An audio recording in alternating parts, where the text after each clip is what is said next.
오늘도 수예배에 나오신 우리 성도 여러분 환영하고 축복합니다. 우리 다 같이 찬양 151장 우리 하나님께 올려드리면서 우리 하나님께 나아가도록 하겠습니다.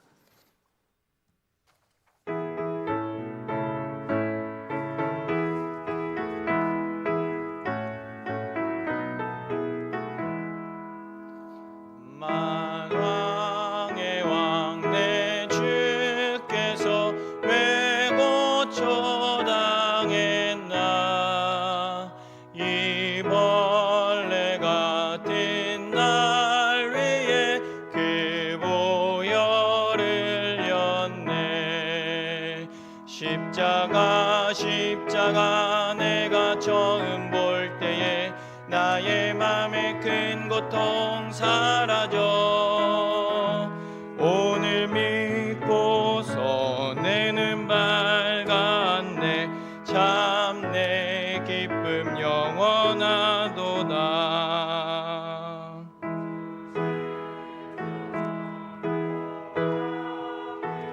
속죄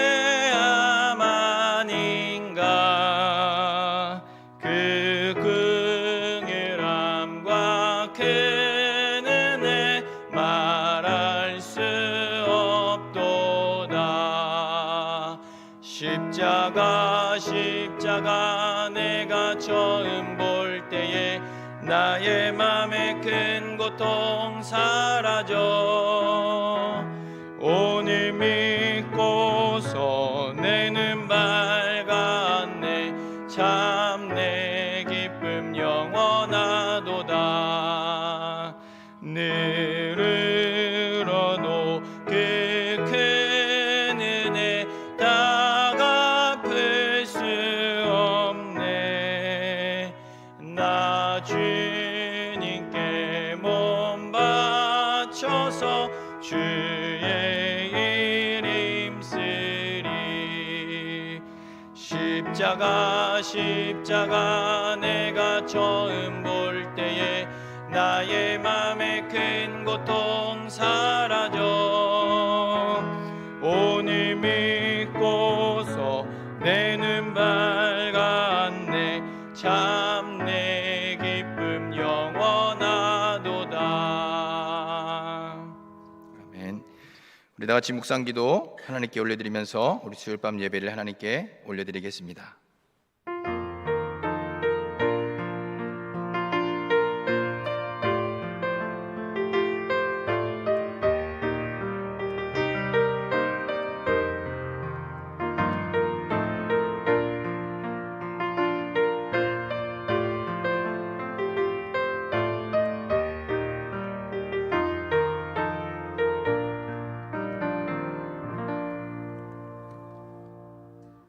오라 우리가 여호와께로 돌아가자. 여호와께서 우리를 찢으셨으나 도로 낫게 하실 것이요 우리를 치셨으나 싸매어 주실 것임이라. 아멘. 사랑과 은혜가 풍성하신 하나님, 날마다 하나님 앞에 고개를 들 수 없는 어리석고 연약한 죄인이지만 오늘 이 시간도 주님의 십자가 보혈을 의지하여 주님의 보좌 앞으로 담대히 나아갑니다. 하나님, 이 시간도 우리의 마음과 심령을 붙들어 주시고 우리가 드리는 이 예배를 하나님 흠양하여 주시며 주님께서 이 예배를 기쁘게 받으시사 주님 홀로 영광 받으시는 귀하고 은혜로운 시간 되게 하여 주시옵소서. 이 시간 임하셔서 우리의 예배를 받아주시고 우리의 마음과 심령을 주장하여 주시옵소서. 감사하며 예수님의 이름으로 기도 올려드립니다. 아멘. 우리 다 같이 찬송가 295장 우리 하나님께 찬양 올려드리겠습니다. 찬양 올리던 후에 김춘하 권사님 우리를 대표해 하나님께 기도 올려드리겠습니다.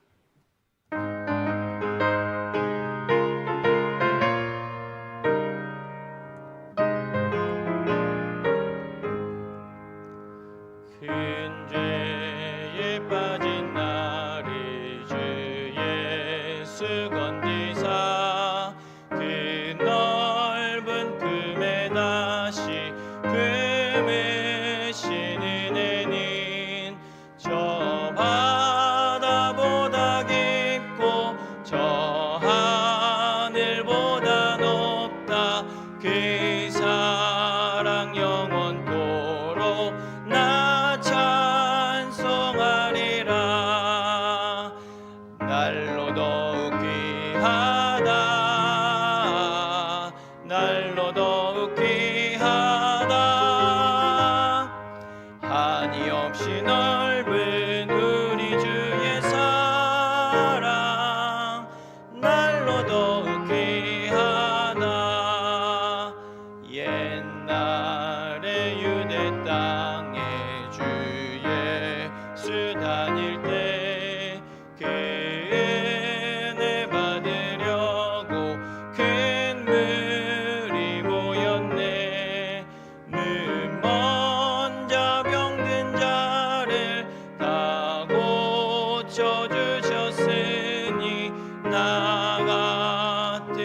라인까지 그네 받도다. 날로 더욱 귀하다. 날로 더욱 귀하다. 한이 없이 넓은 우리 주의 사랑, 날로 더욱 귀하다. 주 크신 사랑으로 만 백성 위하여 그 십자가의 고난 다 받으셨으니 그 속죄 받은 성도 큰 소리 함께 높여 온 천지 울리도록 주 찬송하리라. 날로 더욱 귀하다. 날로 더욱 귀하다. 한이 없이 넓은 우리 주의 사랑, 날로 더욱 귀하다.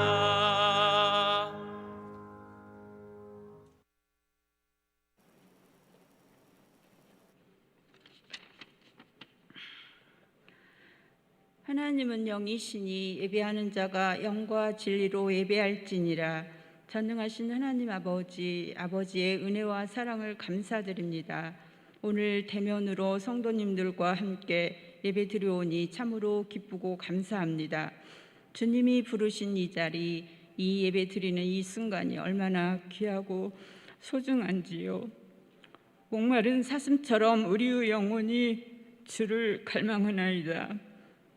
우리가 연약하고 부족하여 넘어지기 쉬우나 우리 죄를 용서해 주시고 우리를 붙잡아 주셔서 죄의 자리에 가지 않게 하옵소서. 이 예배를 통하여 우리 안에 있는 죄악들이 끊어지며 육신의 질병, 내면의 상처를 치유받게 하옵소서. 우리 원동교회를 사랑하사 영적 부흥이 일어나게 하시어 모든 성도님들이 여호와께로 돌아가게 하시고 여호와를 힘써 알게 하옵소서. 2월 16일부터 온라인 구역 대신방을 하게 되는데 구역 성도님들이 많이 참여하게 하옵소서. 말씀을 준비하시는 담임 목사님께 성령 충만함 주시고 각 가정에 필요한 말씀 잘 전하게 하시며 영육이 강건하게 하옵소서. 우리 가정들의 문제와 영적 침체에서 말씀으로 문제가 해결되고 말씀으로 새롭게 변화가 일어나게 하옵소서. 열방을 향한 선교사님들 모든 질병과 생명의 위협으로부터 지켜주시고 보호해 주옵소서. 어려운 환경에서도 영혼 구원을 위해서 수고하시는 그 수고가 많은 열매로 나타나게 하옵소서. 우리 교회 주일학교와 교육부서를 위해 기도드립니다. 우리 자녀들 다음 세대가 말씀으로 잘 양육되어서 믿음이 계승되게 하옵소서. 지금 비록 비대면으로 예배드리고 있지만 하나님을 믿는 믿음 잃지 않게 붙잡아 주옵소서. 교육부서를 담당하시는 부교육자님들과 교사들에게도 하나님의 크신 사랑과 은혜가 넘치게 하옵소서. 이 시간 말씀을 전하실 강량구 목사님께 성령의 기름 부으심으로 말씀 잘 전하게 하시며 목사님 가정에 하나님의 평강이 충만하게 하옵소서. 감사드리며 이 모든 말씀 예수 그리스도 이름으로 기도드립니다. 아멘.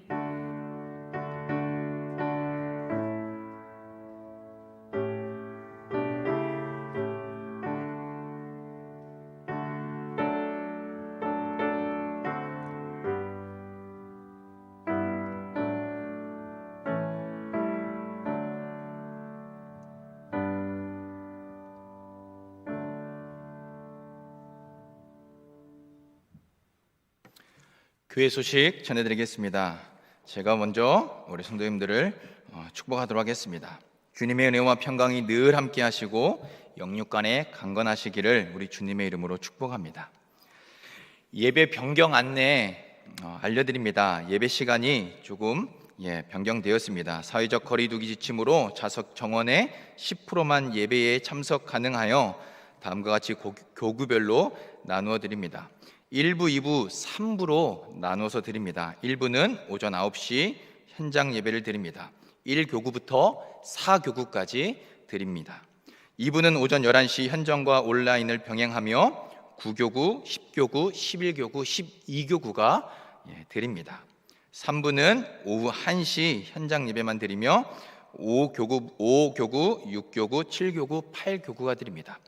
돌아오는 주일 31일부터 1부, 2부, 3부 그리고 주일 오후로 이렇게 드리니까 각 교구별로 정해진 시간에 맞춰서 나와주시기를 부탁드립니다. 또 추가적으로 부탁을 드리면 우리 구역장님들께서는 구역원들에게 또 연락을 주시면 감사하겠고, 교회에서도 따로 더욱더 구체적인 안내 문자를 우리 성도님들에게 보내드리도록 하겠습니다. 주일 오후 예배는 추후에 좀 더 구체적인 예배 순서나 어떻게 드릴 건지를 알려드리도록 하겠습니다. 그 외에 수요 예배는 현장 및 온라인 예배로 동일하게 드립니다. 새벽 예배와 교육부서 예배는 정해진 시간에 온라인 예배로 드립니다. 향후 예배 일정이 변화가 있을 시 우리 여러분들에게 교회에서 문자로 안내해 드리도록 하겠습니다. 온라인 구역 대신방 안내 알려드립니다. 이번 2월 16일부터 줌을 활용한 온라인 구역 대신방을 진행합니다. 각 구역 성도님들께서는 줌 앱을 스마트폰에 미리 다운받아 설치해 주시기를 바랍니다.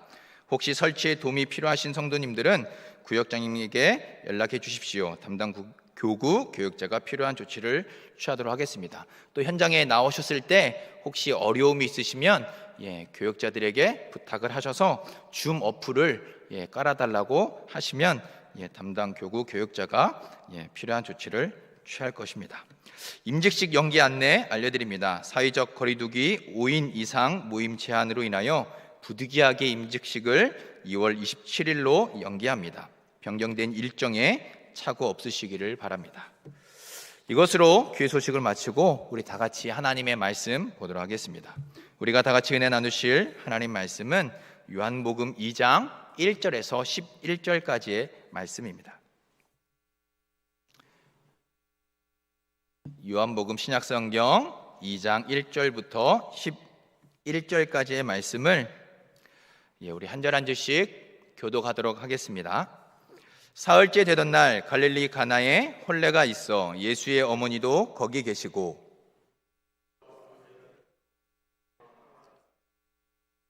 포도주가 떨어진지라 예수의 어머니가 예수에게 이르되 저들에게 포도주가 없다 하니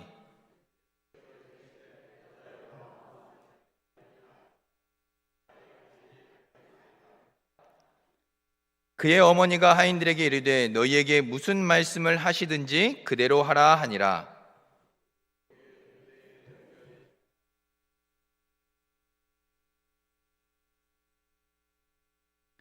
예수께서 그들에게 이르시되 항아리에 물을 채우라 하신즉 아기까지 채우니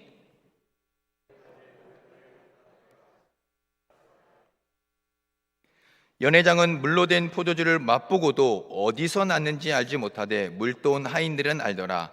연회장이 신랑을 불러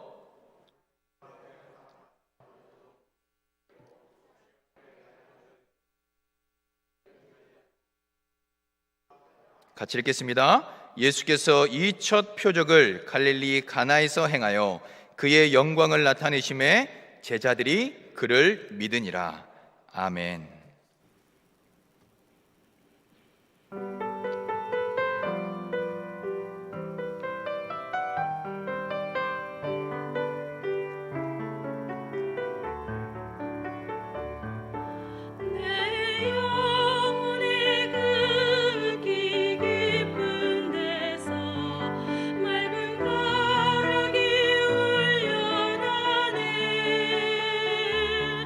하늘 곡조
기도하겠습니다. 하나님, 이 시간도 우리의 마음과 심령을 만지시며 우리의 마음과 지성의 어두움을 성령의 밝은 빛으로 밝히 비춰 주시옵소서. 깨닫는 은혜를 주시며 또한 우리의 마음 가운데 부드러운 마음을 허락하여 주시고 또 하나님 아버지 무뎌지고 하나님 단단해지며 하나님 완악해진 우리의 마음과 심령을 하나님 말씀으로 주님의 성령의 은혜로 우리의 마음을 변화시켜 주시고 뜨겁게 하여 주시며 또 하나님 아버지 부드러운 마음으로 이 시간 변화시켜 주시옵소서. 하나님의 말씀 앞에 있는 모습 그대로 나아갈 수 있도록 도와주시고 꾸며지고 또 하나님 만들어지고 또 하나님 아버지 포장된 우리의 모습들을 내어버리고 우리의 있는 모습 그대로 주님의 말씀 앞에 서서 주님을 바라보며 의지하는 귀한 복된 시간 되게 하여 주시옵소서. 이 시간도 우리의 마음과 생각을 굳게 붙잡아 주실 줄 믿사오며 예수님의 이름으로 기도 올려드립니다. 아멘. 사랑하는 우리 원동교회 성도 여러분, 여러분들은 행복하십니까? 정말로 행복하십니까? 제가 처음부터 너무 부담스러운 질문을 드린 것 같습니다. 인간이 과연 행복해질 수 있을까요? 행복해질 수 있다면 행복은 어디에 있으며 또 어떻게 얻을 수 있는 것일까요? 지난 시간 우리는 가나 혼인잔치를 살펴보았습니다. 이 사건은 단순히 예수님의 어머니의 믿음을 나타내기 위한 사건이 아니었습니다. 또한 물떠온 하인들의 순종의 믿음을 부각시키기 위한 사건도 아니었습니다. 그 사실을 잘 알 수 있는 것은 이 사건이 기적과 이적으로 표현되지 않고 표적이라는 단어로 표현되고 있기 때문입니다. 표적이란 영어로는 사인이라는 뜻으로 무엇인가를 가리키는 표지판으로 이해하면 좋다고 그렇게 말씀을 드렸습니다. 표적이란 무언가를 가리키는 표적입니다. 무언가 실체를 가리키는 가림판입니다. 그래서 우리는 사흘째 되는 날이라는 이 사건의 첫 단어를 통해서 이 사건이 나다나엘 사건, 앞에서 언급되고 있는 나다나엘 사건과 연관성 속에서 살펴보았습니다. 이보다 더 큰 일을 보리라 라고 말씀하신 예수님의 말씀의 성취를 가리키는 사건으로 가나 혼인잔치를 살펴보았습니다. 즉 가나 혼인잔치는 바로 예수님의 십자가를 가리키고 있으며 율법으로는 해결할 수 없는 인간의 근본적이고 본질적인 죄의 문제를 해결해 주기 위해서 오신 예수님이라는 사실을 살펴보았습니다. 그리고 예수님은 바로 이 가나 혼인잔치를 통해서 바로 자신이 우리 인간의 근본적이고 본질적인 문제를, 죄의 문제를 해결해 주시기 위해 오신 하나님의 아들이다를 나타내고 있는 사건이라는 것을 살펴보았습니다. 기억나시죠? 예. 그래서 오늘은 지난 시간 살펴본 것을 기초로 좀 더 다른 관점에서 이 사건을 좀 살펴보려고 합니다. 바로 오늘 본문에서 처음 나타나고 있는, 오늘 본문에서 처음 시작되고 있는 단어인 이 사흘째 되는 날이라는 이 표현을 좀 다른 의미로 살펴보면서 본문을 살펴보려고 합니다.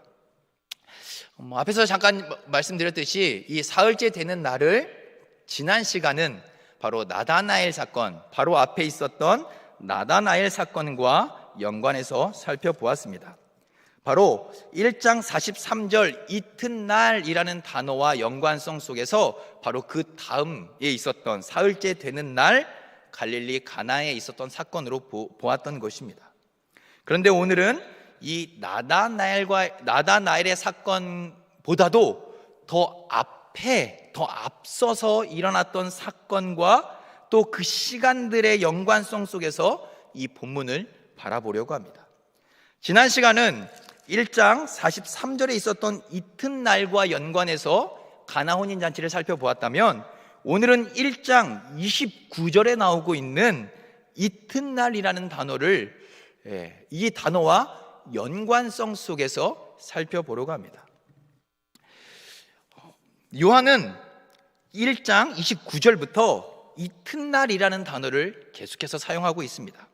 1장 29절에서 이튿날이라는 시간을 알려주고 있고, 또 35절과 43절에서 연이어서 이튿날이라고 하는 시간을 알려주는 표현을 사용하고 있습니다. 그리고 2장 1절에 사흘째 되는 날이라고 다시 한번 시간을 알려주면서 갈릴리 가나 혼인잔치 사건을 언급하고 있습니다.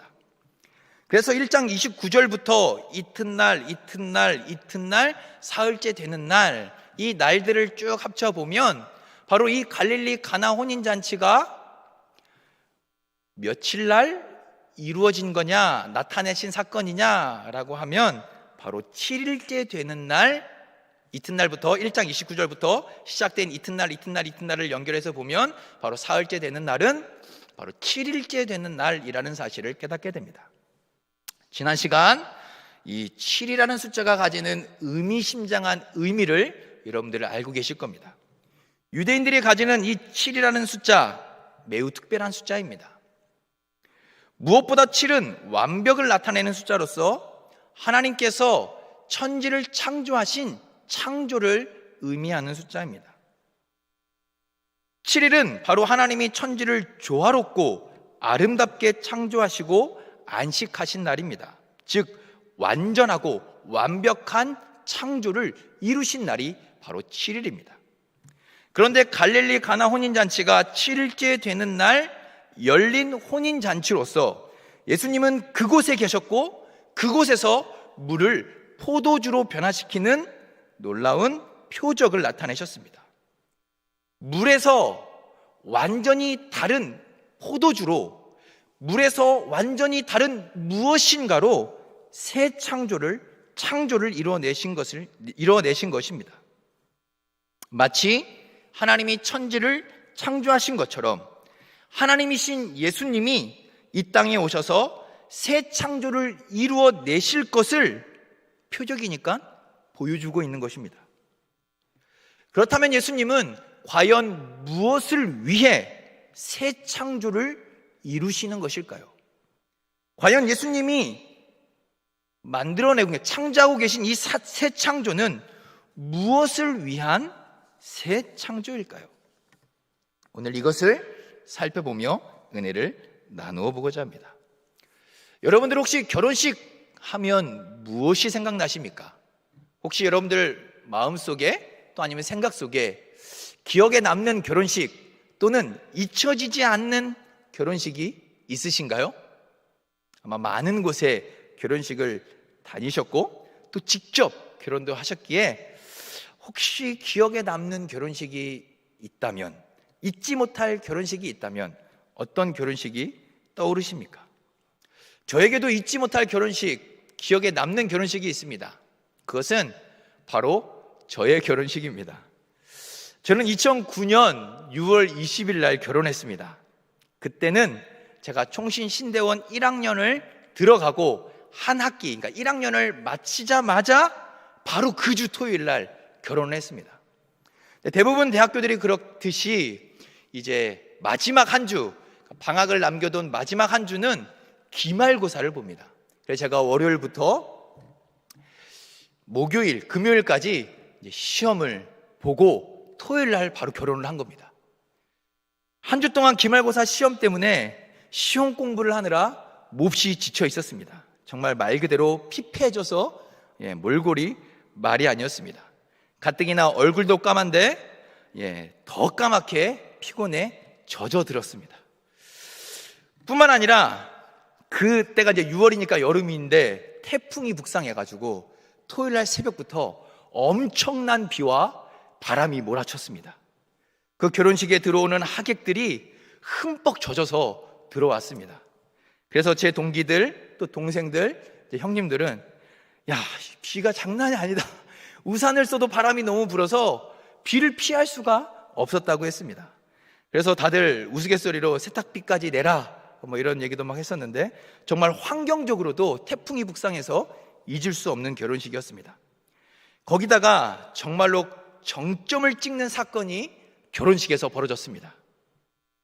제가 이제 따로 저의 와이프에게 프로포즈를 못해서 결혼식이 진행되는 그 순서에 이제 와이프에게 노래를 제가 불러주려고 이제 축가를 불러주는 청년들과 계획을 짰습니다. 청년들이 나와서 축가를 부르고 꽃다발을 저에게 전해주면 제가 꽃다발과 마이크를 받아 들고서 저희 와이프에게 노래를 불러주는 걸로 이렇게 계획을 짰습니다. 그래서 청년들이 나와서 아름다운 축가를 불러주고 저에게 이제 꽃과 마이크를 건네주었습니다. 제가 꽃과 마이크를 건네받고 반주에 맞춰서 한 소절을 불렀는데 그만 가사를 잊어버렸습니다. 너무나 긴장하기도 했고 한 소절을 부르고 나니 그동안 7년 동안 교제를 했는데 이 7년 동안 교제했던 시간들이 이 머릿속에 주마등처럼 흘러 지나갔습니다. 너무 긴장도 됐고 너무 감성적으로 제가 빠져드는 바람에 갑자기 가사가 생각이 하나도 안 나는 겁니다. 음악은 나오고 반주는 계속 흘러가고 있는데 가사는 생각이 안 나고 등에서는 땀이 흐르고 긴장이 돼서 머릿속이 온통 까매졌습니다. 어떻게 하지 하다가 겨우겨우 마음을 가다듬고 정신을 차린 후 후렴 부분부터 노래를 불러주었습니다. 정말로 그때를 생각하면 와 정말 어떻게 해야 되지? 막 등에서 땀이 흐르는 시간이었습니다. 정말로 잊지 못할 결혼식이었습니다. 태풍은 북상해서 날씨는 어둡고 비는 억수로 쏟아지며 또 기말 시험으로 공부하느라 날씨보다 제 얼굴은 더 어둡게 피곤해 쩔어 있었고 긴장도 했지만 감상에 젖어서 가사를 잊어버려서 정말로 지금도 잊지 못할 결혼식으로 남아 있습니다. 그런데 오늘 본문 말씀을 보니 바로 잊지 못할 결혼식이 또 등장하고 있습니다. 왜냐하면 그 결혼식에 기쁨과 즐거움을 상징하는 포도주가 떨어졌기 때문입니다. 유대인들의 결혼식에 포도주가 떨어졌다는 것은 두고두고 그 동네에서 웃음거리가 될 화제가 될 문제였습니다. 또한 성경에서 이 포도주는 기쁨과 행복, 즐거움을 상징하는 것이기 때문에 그 결혼잔치의 기쁨의 행복의 즐거움이 상징하는 포도주가 떨어졌다는 것은 이러한 기쁨과 즐거움이 끝났다는 것을 의미하기도 합니다. 무엇보다 유대인들에게는 이 결혼식이 매우 중요합니다. 이 유대인들에게 있어서 결혼식은 단순히 사랑하는 한 사람과 한 남자와 한 여자가 만나서 결혼하는 정도가 아닙니다. 더 나아가 이 경건한 유대인들에게 있어서 결혼식은 한 가정과 한 가정이 만나서 연합하는 정도의 문제가 아닙니다. 그것보다 더 깊은 의미를 담고 있는 것이 바로 유대인들의 결혼식입니다. 경건한 유대인들에게 이 결혼식은 매우 중요한 언약의 개념을 담고 있습니다. 그래서 경건한 유대인들은 결혼식을 앞두고 자신의 죄를 고백하며 금식했습니다.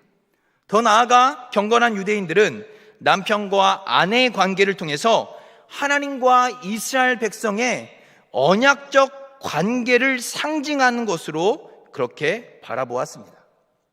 그래서 이 유대인들에게 있어서 결혼식은 사랑하는 한 남자와 한 여자가 만나서 결혼하는 것이나 또는 한 가정과 한 가정이 만나서 연합하는 정도의 문제가 아니라 바로 하나님과 이스라엘 백성과의 언약적 개념, 언약식을 의미하는 것입니다.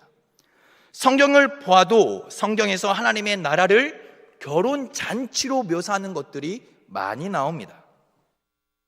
구약과 신약 속에서 하나님과 이스라엘 백성의 관계를 신랑과 신부로 묘사하면서 바로 이 결혼의 관계로, 신랑과 신부의 관계로, 언약적 관계로 바로 이 결혼식을 바라보고 있다는 겁니다. 이렇게 경건한 유대인들의 결혼식은 매우 중요한 언약적 의미를 담고 있었습니다.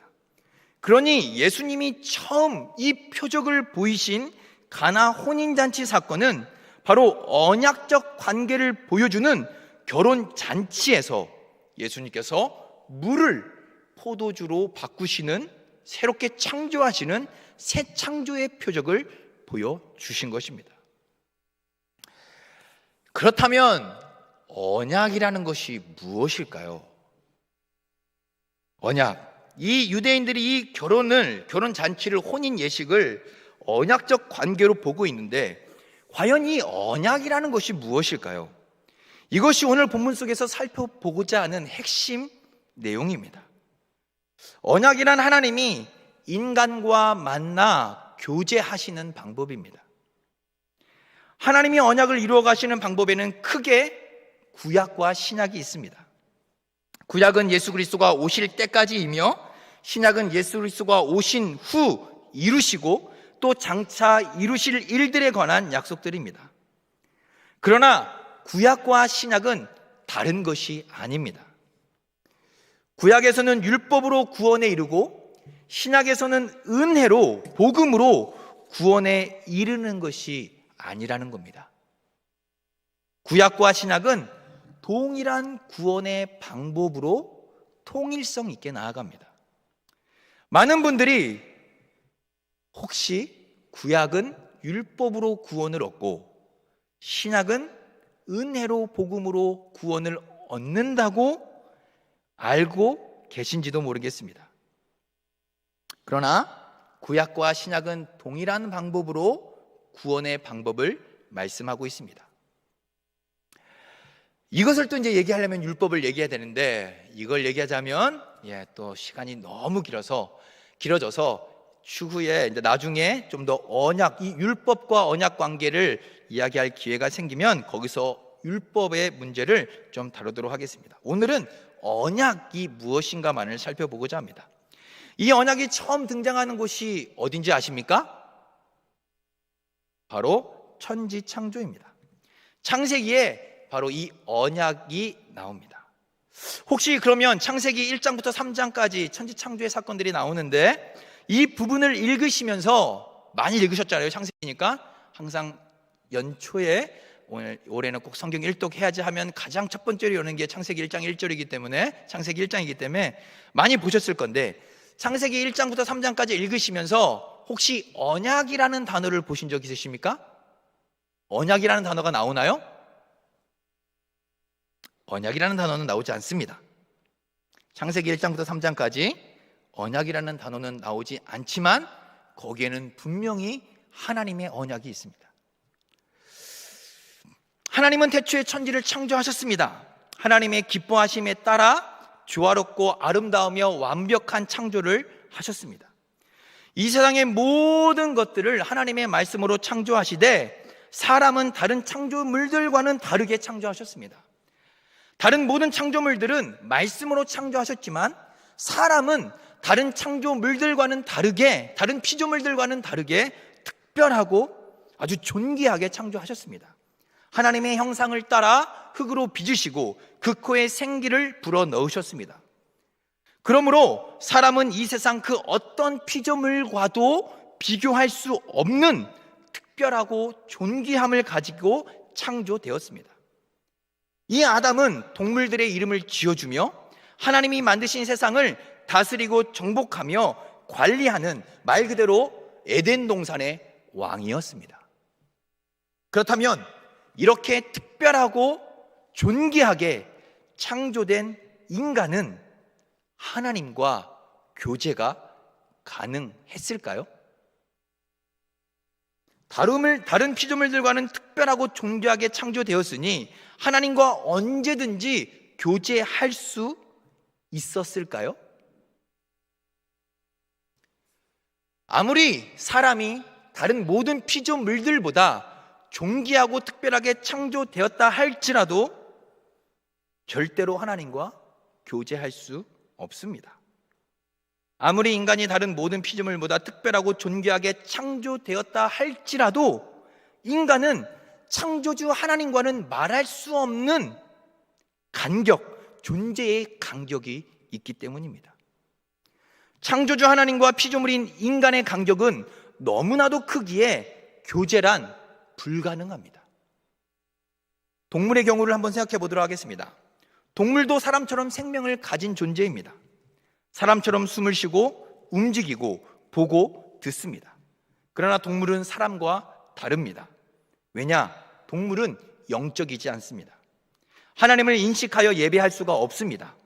그것들이 하나님의 은혜를 입어 살아가지만, 즉 공중의 새를 먹이시고 입히시어 기르시는 분은 하나님이시지만, 하나님께서 동물과 아버지와 자녀의 관계를 맺지는 않으십니다. 이게 무슨 말입니까?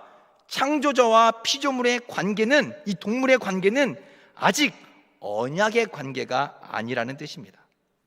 그러나 하나님은 인간과 언약을 맺으셨습니다.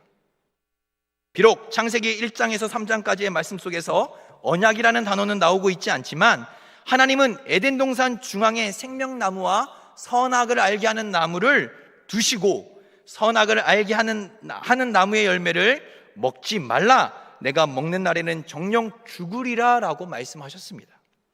이 명령이 인간을 창조하시고 인간과 맺으신 언약입니다.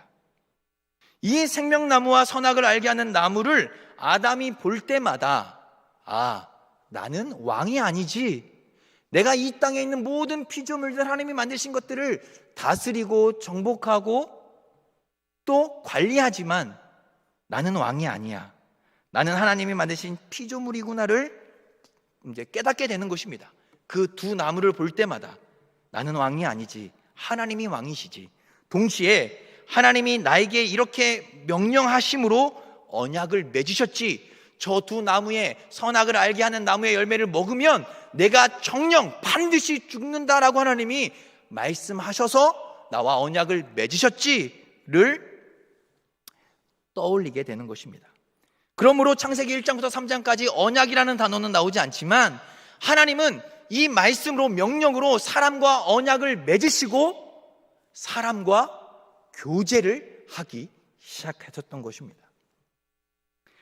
그러니 언약은 인간을 향하신 하나님의 엄청난 은혜를 보여주는 것입니다. 왜냐하면 하나님은 언약을 통해서 인간과 교제하시기 때문입니다. 인간과 교제할 수 없는 엄청난 존재적 간격, 그 차이를 이 언약 관계로 맺으시고 교제하시는 것입니다. 하나님이 피조물인 사람과 언약을 맺으셨다는 것은 피조물인 인간이 창조주 하나님의 언약의 파트너가 되었다는 것을 보여주는 것입니다. 그러니 하나님과의 그 말할 수 없는 엄청난 존재의 격차를 하나님이 먼저 친히 찾아오셨고, 또 말씀으로, 명령으로 언약을 맺으심으로 사람을 언약의 파트너로 삼아 주셨던 것입니다. 그리고 그 언약에 따라 하나님은 사람과 교제하시고 만나 주시는 것입니다. 이 언약은 노아로, 아브라함으로, 그리고 모세 언약인 신의 언약으로, 신의 산 언약으로, 그리고 다윗 언약으로까지 연결되면서 결국 신약으로까지, 새 언약, 바로 신약으로까지 연결되는 것을 보게 됩니다. 여기서 참 재미있는 것은 바로 신의 산 언약입니다. 신의 산 언약은 율법이 신의 산 언약에서 주어지기도 하지만, 이 신의 산 언약은 하나님과 이스라엘 백성의 결혼식으로 묘사합니다. 이스라엘 백성과 하나님이 문자적인 율법을 통해서, 언약을 통해서 본격적인 결혼식을 맺는 장면입니다. 그래서 선지서들을 보면 하나님을 신랑으로, 그 백성을 신부로 묘사하는 구절들이 많이 나오는 것을 보게 됩니다. 대표적인 선지서가 바로 호세아입니다. 호세아는 창녀 고멜의 관계를 하나님과 이스라엘의 관계로 나타내고 있습니다. 뿐만 아니라 이사야, 예레미야, 에스겔, 호세아 등 많은 선지자들이 이스라엘 백성들이 바로 이방신들과 음행했고 간음을 일삼았다고 선포하면서 기소하는 것을 보게 됩니다. 바로 너희가 하나님과 이 결혼의 관계, 언약의 관계를 간음함으로, 우상숭배를 섬김으로 깨뜨렸다라고 그렇게 기소하고 있는 것입니다. 그러나 이 언약의 관계는 그 이전, 바로 이 율법 신의 산 언약 이후부터 깨진 것이 아니라 그 이전에 깨졌습니다. 바로 아담과 하와가 하나님의 말씀에 불순종함으로, 하나님의 명령에 불순종함으로 인하여 언약이 깨어졌던 것입니다. 인간의 행복의 길, 곧 하나님과 교제하는 길이 깨어진 것입니다. 하나님과 교제하는 것이 인간의 편에서는 이제 불가능해진 것입니다. 예수님은 갈릴리 가나 혼인잔치 사건을 통해서 이 깨어진 언약의 관계를 회복시키기 위해 오셨다는 것을 보여주고 있는 것입니다. 이것을 더욱더 분명하게 보여주는 것이 바로 최후의 만찬입니다. 요한복음에서 참 재미있는 것은 바로 오늘 사건과 연관해서 나오고 있는 최후의 만찬입니다. 예수님이 처음 이 요한복음에서 공생애를 시작하는 사건으로 바로 갈릴리 가나 혼인잔치를 표적으로 말씀하고 있습니다. 그런데 예수님의 이제 공생애를 마무리하는 마지막 부분에서 마지막 사건으로 언급하고 있는 것이 바로 최후의 만찬입니다. 예수님이 사역을 마무리하시는 그 십자가 사건 이전 가장 마지막 부분이 바로 최후의 만찬이라는 것입니다. 바로 이 시작과 끝을 포도주와 연관된 언약의 회복에 집중하고 있는 것이 요한복음의 구조입니다. 최후의 만찬에서 두드러지는 주제는 바로 언약입니다. 예수님은 이것은 죄 사함을 얻게 하려고 많은 사람을 위하여 흘리는 바 나의 피 곧 언약의 피라고 말씀하면서 최후의 만찬 자리에서 그 포도주 잔을 제자들과 함께 나누며 성찬을 행하셨습니다. 잔과 연관되어 이 잔은 내 피로 세운 언약의 피라고 말씀하셨습니다. 이것은 예수님이 누구시며 무엇을 이루기 위해 오셨고 무엇을 하실지를 보여주는 사건입니다. 그러므로 예수님의 공생의 첫 사건, 이 요한복음에서 요한이 공생의 첫 사건을 바로 이 갈릴리 가나 혼인잔치 속에서 언약적 관계를 품고 있는 혼인잔치를 통해서 그곳에서 물을 포도주로 바꾸시는 사건을 통해서 바로 이 예수님, 이 땅에 오신 예수 그리스도는 바로 이 언약적 관계, 깨어진 이스라엘 백성과의 이 결혼의 언약적 관계를 회복하기 위해 오신 예수님이라는 사실을 보여주고 있는 것입니다. 그것이 최후의 만찬과 연관되고 최후의 만찬에서 포도잔을 나누시면서 이것은 내가 흘릴 피, 언약의 피라고 말씀하고 있기 때문입니다. 이러한 사실들을 종합해 보면 가나 혼인잔치는 분명히 십자가를 가리키고 있는 것입니다. 이 십자가에서 흘리시는 피는 하나님과 그의 백성 사이에 깨어진 언약의 관계를 회복시키기 위해서 오셨음을 깨닫게 해주는 사건입니다. 언약을 맺다라는 이 표현에서 언약이라는 단어는 우리가 잘 알고 있을 겁니다. 자르다라는 의미를 가지고 있습니다. 그러나 여기서 언약을 맺다라는 이 표현에서 맺다라는 이 동사가 매우 의미 있습니다. 언약이라는 단어는 자르다라는 의미를 가지고 있지만 언약을 맺다에서 이 맺다라는 동사는 끈으로 서로를 묶다라는 의미를 가지고 있습니다. 그렇다면 언약을 맺다라고 했을 때 예수님께서는 자신의 몸을 십자가에 찢으심으로 인하여 죄인인 우리와 하나님이 선택하신 그의 자녀들과 자신이 친히 끈으로 묶는 것을 의미합니다.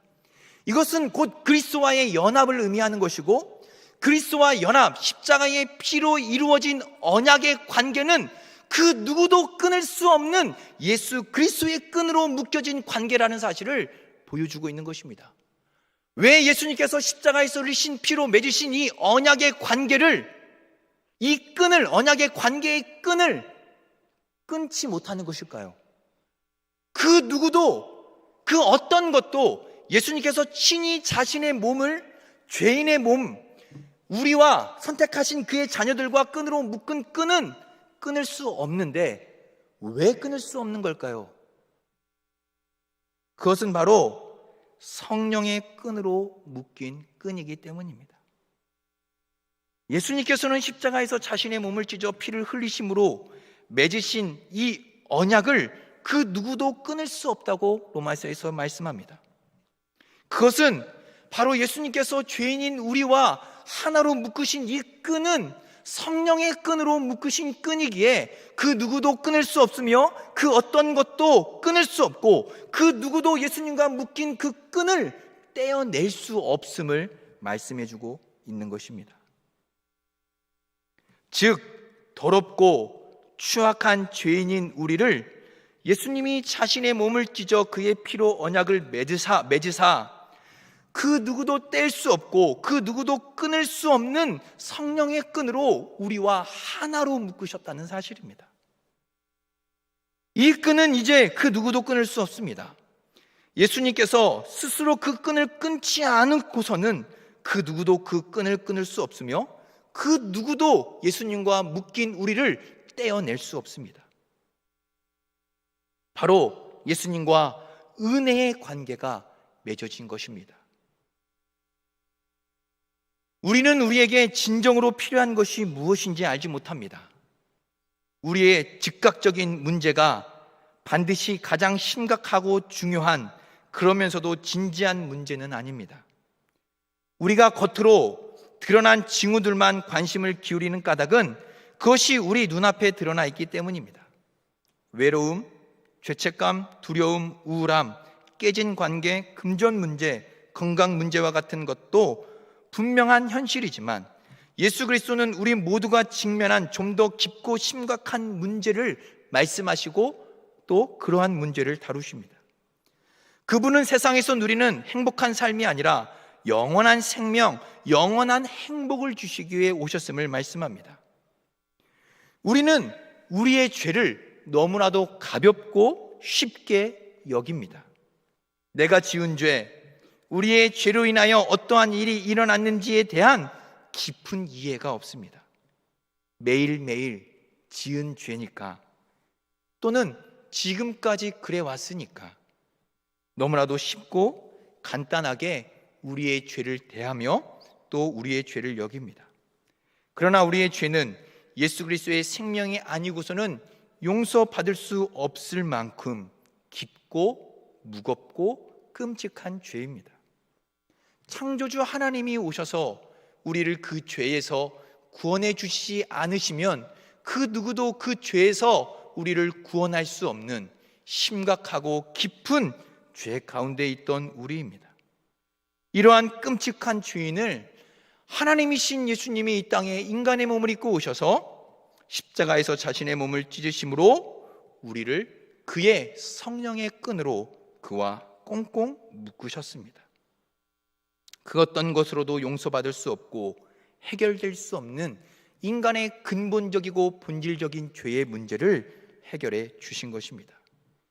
이 죄를 용서하시고 죄로 인하여 깨어진 언약을 회복하시기 위해 예수님께서 친히 자신의 몸을 찢으실 뿐만 아니라 자신의 피를 흘리사 하나님과의 언약의 관계를 회복하셨습니다. 이제는 남녀노소 빈부를 막론하고 누구든지 예수 그리스도께 나아가 그의 은혜를 누릴 수 있는 길이 열린 것입니다. 그 길은 예수님이 십자가에서 자신의 몸을 찢어 모든 물과 피를 다 쏟으시고 이루신 언약의 관계입니다. 말씀을 맺도록 하겠습니다. 인간의 행복은 어디에 있을까요? 과연 인간은 행복해질 수 있을까요? 여러분들의 행복은 어디에 있습니까? 혹시 아직도 여러분들의 행복이 물질에 있다고 생각하십니까? 아니면 아직도 여러분들의 행복이 성공과 성취에 있다고 생각하십니까? 과연 우리의 인간의 행복은 어디에 있는 것일까요? 이 질문에 만약 여러분들이 나는 행복하다고 여기시는 분들이 있다면 저는 또 하나의 질문을 여러분들에게 드려보고 싶습니다. 과연 그곳에 예수님이 계십니까?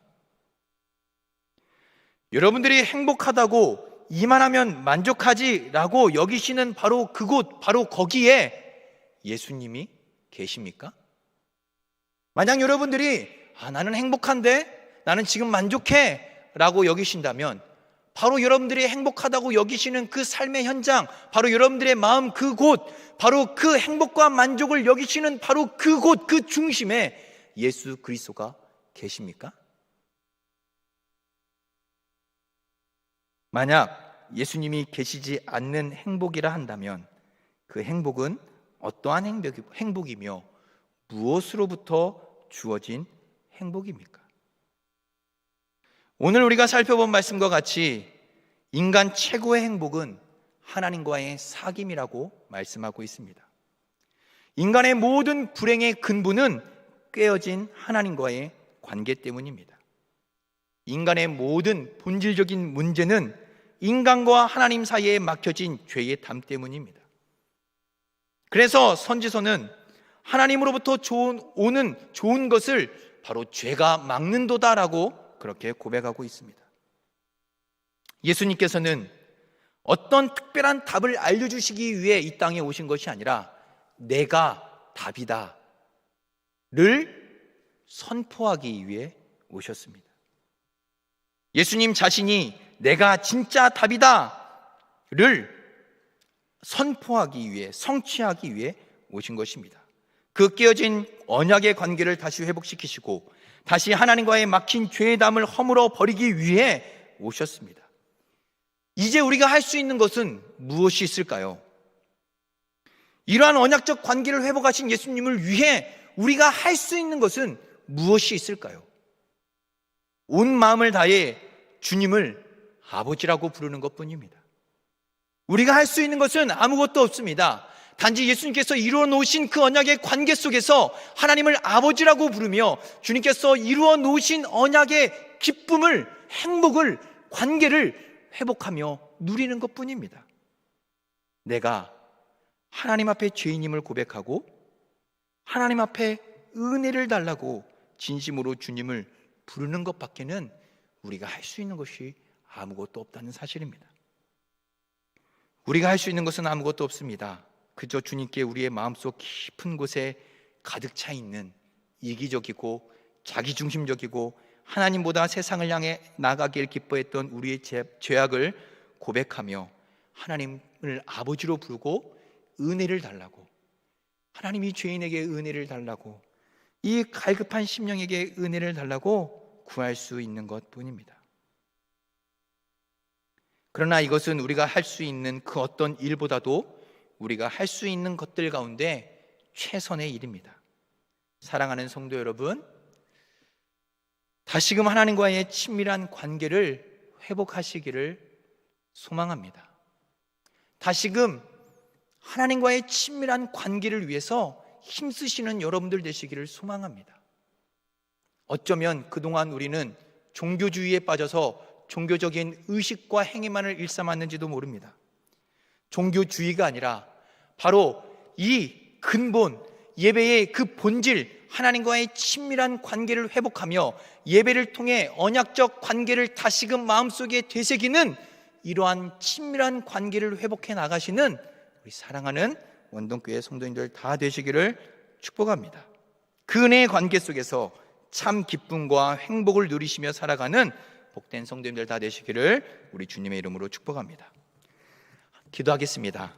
사랑과 은혜가 풍성하신 하나님, 하나님과 끼어진 관계를 회복하기 위하여 친히 이 땅에 오셔서 십자가에서 물과 피를 다 쏟으시고 하나님과의 관계를, 언약적 관계를 회복시켜 주셨습니다.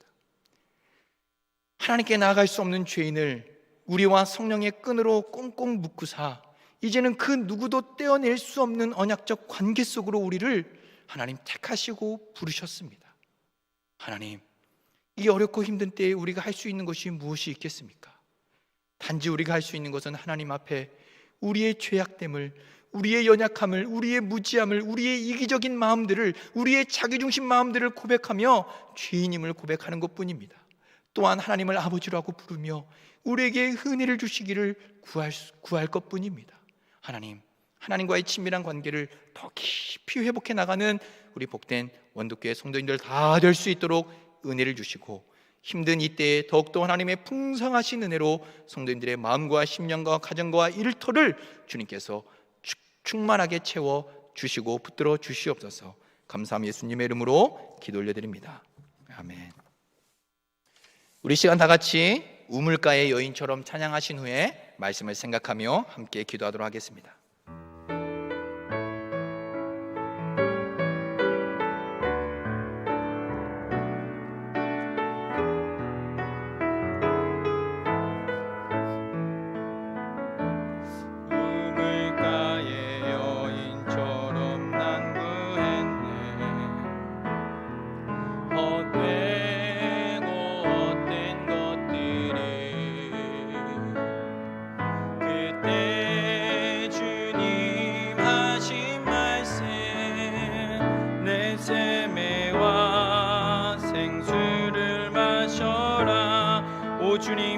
주옵소서.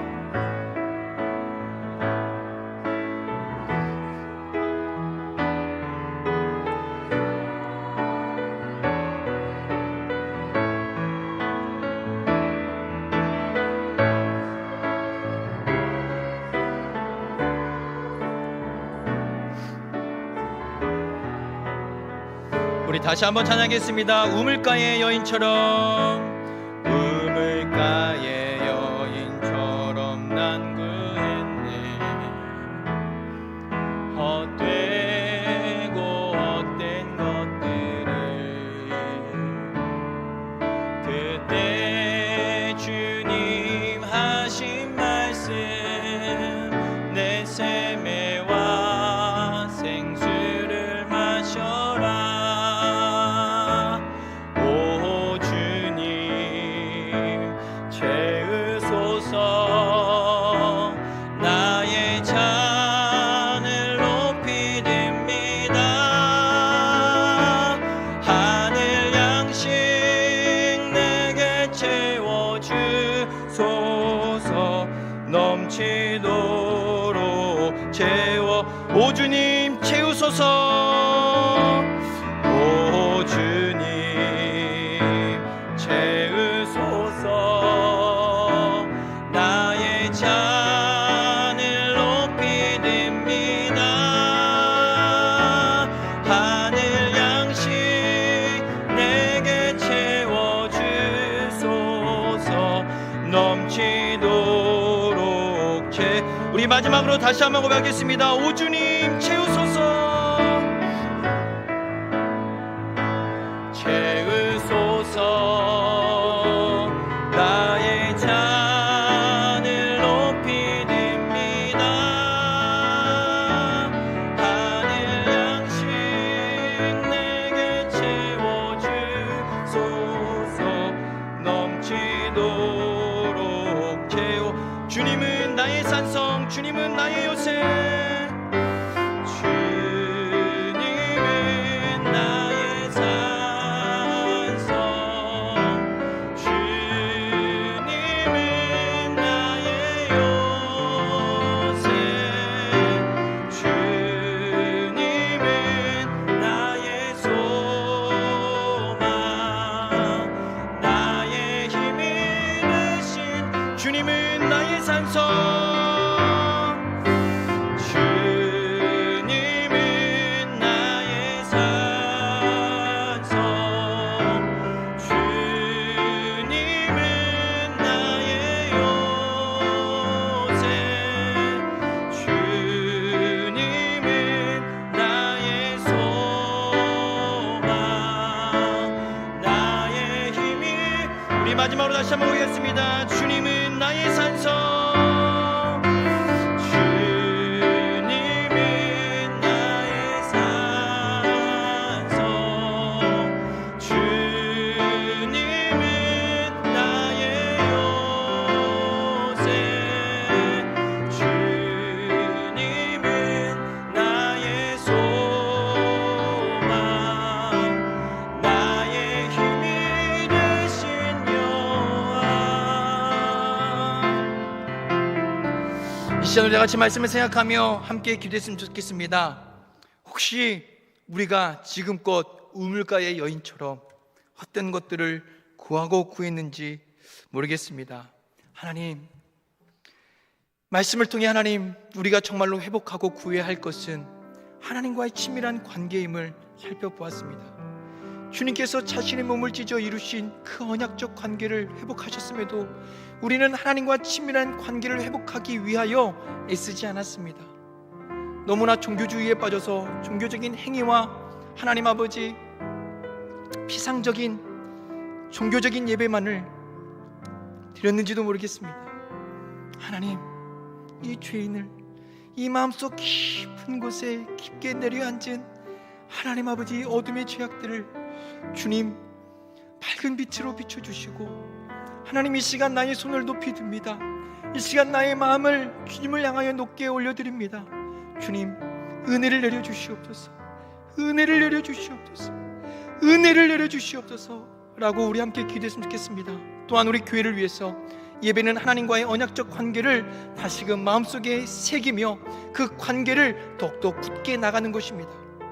우리의 기쁨과 즐거움을 위해서 드리는 것이 아니고 우리를 위해서 자신의 몸을 찢으신 하나님과의 언약적 관계를 예배를 통해 다시 회복하고 다시 되새기며 내가 언약적 관계 속에 있는 하나님의 자녀임을 하나님 되돌아보는 것입니다.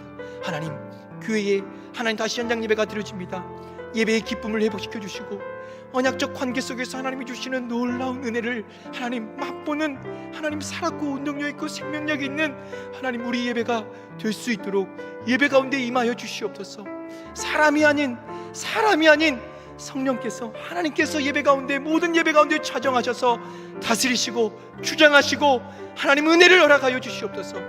또 하나님, 우리 선교사님들과 또 하나님 아버지 코로나 때 어려운 우리 성도님들의 가정, 건강, 자녀들, 사업장 일터를 위해 우리 시간 다 같이 주여 한번 부르신 후에 우리 함께 기도하도록 하겠습니다. 주여, 사랑과 은혜가 풍성하신 하나님, 이 시간 하나님 아버지 또 말씀을 생각하며 하나님 기도하며 간구합니다. 하나님, 정말로 예수님께서는 바로 깨어진 하나님과의 언약적 관계를 회복하심으로 우리에게 영원한 생명, 참 행복, 참 기쁨을 주시기 위해 하나님 이 땅에 오셨습니다. 그리고 그 언약적 관계를 회복하시기 위해 신이 자신의 몸을 찢으사 하나님 우리를, 하나님 아버지 죄악된 우리를 비참하고 하나님 아버지 처참하고 끔찍한, 정말로 하나님 아버지, 하나님을 정말 하나님 아버지 십자가에 달리도록 하나님 아버지 그렇게 죄 가운데 살았던 하나님 죄인인 우리를 하나님 성령의 끈으로 꽁꽁 하나로 묶으셨습니다. 하나님 십자가에 죽으심으로 우리를 그리스도와 연합되게 하셨고 우리를 하나 되게 하셨고 그 누구도 떼어낼 수 없는 언약적 관계 속으로 우리를 성령의 끈으로 묶으셨습니다. 그 누구도 하나님과 하나님 관계 속에서 떼어낼 수 없도록 성령의 끈으로 하나님 단단히 묶으셨습니다.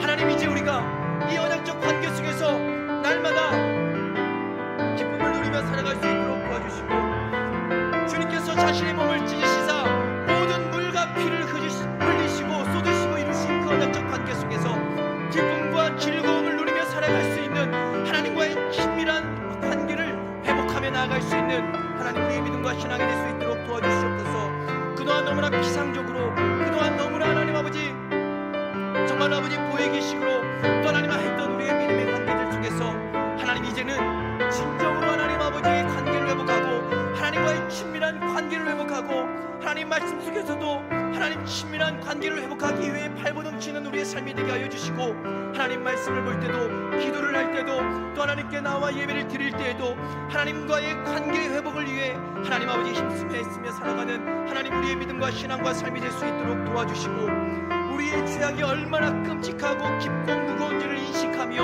하나님께서 이루신 놀라운 구원의 은혜를 깨달을 수 있도록 도와주시옵소서. 예수님께서 자신의 몸을 찢으시면서 이루신 그 언약적 관계를 하나님 날마다 잊지 않고 살아갈 수 있도록 도와주시고, 우리의 모든 삶과 신앙 가운데 하나님과의 친밀한 관계를 회복하며 나아갈 수 있도록 하나님 우리에게 은혜를 허락하여 주시옵소서. 우리가 할 수 있는 것은 아무것도 없습니다. 단지 내가 죄악됨을 하나님 고백하며 하나님을 아버지라 부르고 주님 은혜를 주시옵소서. 이 죄인에게 은혜를 주시옵소서. 하나님 아버지 죄인 중에 죄인, 괴수 중에 괴수, 정말로 하나님 아버지 온갖 이기적인 마음과 자기 중심 생각으로 가득 차 있는 하나님의 죄인에게 은혜를 달라고 구할 것뿐입니다. 하나님 은혜를 주시옵소서. 은혜를 주시옵소서. 은혜를 주시옵소서. 부드러운 마음을 주시고 하나님 은혜의 마음을 주시고 하나님 아버지 정말로 하나님 부드러운 마음을 주셔서 하나님 아버지 하나님을 더욱더 바라보게 하여 주시고, 하나님의 은혜 없이는 살아갈 수 없음을 고백하며 날마다 하나님과의 친밀한 관계를 회복하며 나아가는 하나님 우리 복된 원덕교회 성도님들 다 될 수 있도록 은혜를 허락하여 주시옵소서. 또 하나님 아버지 교회를 위해 기도합니다. 현장 예배가 하나님 이제 하나님 아버지 부분적으로 하나님 아버지 시작하며 또 하나님 아버지 예배를 드립니다. 하나님 그동안 드려왔던 비상적인 예배, 또 하나님 아버지 종교주의에 빠져서 하나님 아버지 종교적인 의식만 행위만 일삼았던 우리의 하나님 아버지 신앙에서 벗어나게 하시고 다시 시작되는 하나님 아버지 예배들 가운데에, 예배 가운데에 하나님과 언약적 관계 속을 하나님이 있는 하나님 우리의 하나님의 택함받은 자녀임을 잊지 않게 도와주시고, 드려지는 예배마다 하나님의 무한하신 은혜, 우리와 관계하시기 위해서, 우리와 만나기 위해서 우리와 언약을 맺으신 하나님의 놀라운 은혜, 하나님께 가까이 나아갈 수 없는 언약적 관계를 맺으심으로 우리를 하나님 아버지 하나님의 성령의 끈으로 묶으신 하나님의 놀라운 은혜의 관계를 날마다 마음속에 새기면서 하나님 친밀한 언약의 관계, 믿음의 관계를 회복해 나갈 수 있도록 도와주시고, 온 마음과 온 힘과 온 삶을 다하여 정말로 하나님께 드려지는 우리의 아버지 하나님 아버지 예배가 될 수 있도록 예배 가운데 함께 하시고 은혜를 나가여 주시고, 그렇게 하나님께서 받으시고 기뻐하시고 흥행하시는 예배로 하나님께 드려줄 수 있도록 도와주시며, 하나님 우리가 드리는 모든 예배 가운데 좌정하시고 임하셔서 하나님 영광 받으시며 하나님의 영광과 하나님의 능력을 나타내시는 하나님 아버지 예배가 될 수 있도록 하나님 역사하시고 은혜를 내려 주시옵소서. 또 하나님 아버지 이 코로나로 어려운 때에 송사님들을 기도합니다. 하나님 기억하시고 붙잡아 주시고, 선교지에서 하나님 아버지 오늘도 눈물로 기도하며 주님의 복음을 전하는 하나님 송사님들의 삶 가운데, 그 하나님 아버지 사역 가운데 함께 하시고 역사하시고, 또 부득이한 환경과 상황 때문에 하나님 아버지 한국에 들어와 있는 선교사님들에게도 하나님 은혜를 나가해 주시고, 선교지를 바라보며 눈물로 다시 들어갈 그날을 하나님 기다리며 눈물 짓는 하나님 기도하는 선교사님들의 기도와 마음까지도 받으시며 함께해 주시고, 또는 코로나로 어려운 우리 성도인들의 삶과 가정과 건강과 일터 이외에 하나님의 충만하신 은혜와 보호하신 은혜, 지키신 은혜가 날마다 넘쳐날 수 있도록 주여 역사하여 주시옵소서.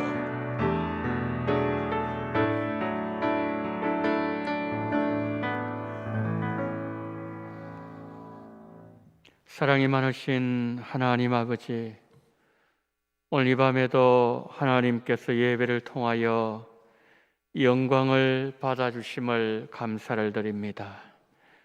우리와 주님과의 관계, 하나님과의 관계가 늘 언약에 기초한 축제의 시간, 하나님 가나의 혼인잔치에 늘 포도주가 하나님 아버지 넘치는 복된 삶, 우리 원동교의 모든 성도님들의 삶이 되어지게 하여 주시옵소서.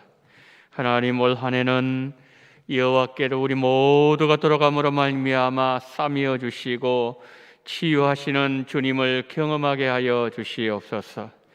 오늘 밤에 하나님 아버지여, 교회를 위하여, 우리 성도님들을 위하여, 선교 현장을 위하여, 또한 하나님 아버지 개인적인 기도 제목 가지고 하나님 앞에 간구한 모든 기도 제목 가운데 성령께서 친히 역사하시고, 그 모든 기도 하나도 땅에 떨어지지 말게 하시고 하나님의 보좌에 상달되는 놀라운 은혜를 허락하여 주시옵소서.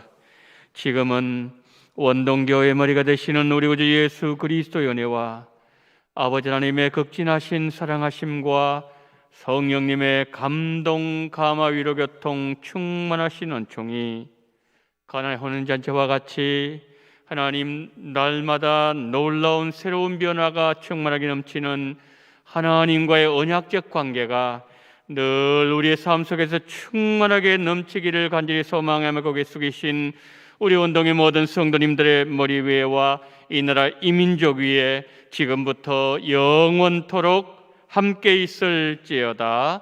아멘.